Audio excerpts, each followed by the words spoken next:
তো নির্বাচন নিয়ে আশঙ্কা তো আমি করি না ভাই, সবাই করছেন, ভোটাররাও করছেন। এখন আশা আকাঙ্ক্ষা যেমন আছে, অনেক কোটি কোটি ভোটার, নতুন ভোটার ভোট দিবে। বাংলাদেশের রাজনৈতিক পরিস্থিতি কিন্তু ভালো না। স্বাধীনতার পরে 54 বছর হয়ে গেছে, একদল ক্ষমতায় যায়, আরেক দল আসে, বলে গণতন্ত্র। তো গণতন্ত্র কোনটা? যেই দল জিতে ওরা বলে গণতন্ত্র উদ্ধার করলাম, আর যে দল হারে ওরা বলে গণতন্ত্র চলে গেছে, গণতন্ত্র উদ্ধার করতে হবে।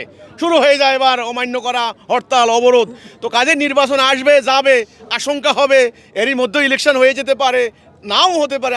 সবাই আশা আকাঙ্ক্ষা করছেন নির্বাচন হবে, আবার আশঙ্কাও করছেন। খুনাখুনি হয় কি হয় আল্লাহ জানে।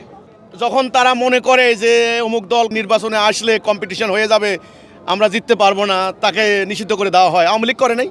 আওয়ামী লীগ তো করেছে, বিএনপিকে নির্বাচনের বাইরে রেখেছে, জামাতকে নিষিদ্ধ করেছে। ওরা এখন মানে খেলার মাঠে গোল দিতে পেরেছে, ওরা এখন নিষিদ্ধ করছে। এটার নামই তো ডেমোক্রেসি, নাকি? Beauty of democracy. কি আইরনি কথা! সুযোগ পেলেই প্রতিপক্ষকে নিষিদ্ধ করে দিচ্ছে, সুযোগ পেলেই তাকে পিটাইয়া দেশ ছাড়া করে দিচ্ছে। এরপরেও আমরা গণতন্ত্র খাইতে হবে। খুব মজার খানা। আমার কথা হলো, আমরা এই গণতন্ত্র চাই না। আপনার এক দলের একেবারে বিনাশ করে দেব, তাহলে কিসের মানবাধিকার, কিসের ন্যায়সঙ্গত অধিকার, কিসের আপনার হলো বৈষম্য বিরোধী আন্দোলন, কিসের ভোটাধিকার? খালি লাইন ধরে ভোট দেওয়াটাই বলেন গণতন্ত্র। এরপরে আর মানবাধিকার, ন্যায় বিচার, তারপরে এসব সুবিচার, সামাজিক নিরাপত্তা, এগুলি আর কিছু না। তো এইটা গণতন্ত্রের মধ্যে ওরা মনে করে এটা যুদ্ধ, রাজনৈতিক যুদ্ধ, এটা নাকি জায়েজ। আমার কথা হলো সিস্টেমটাই এমন।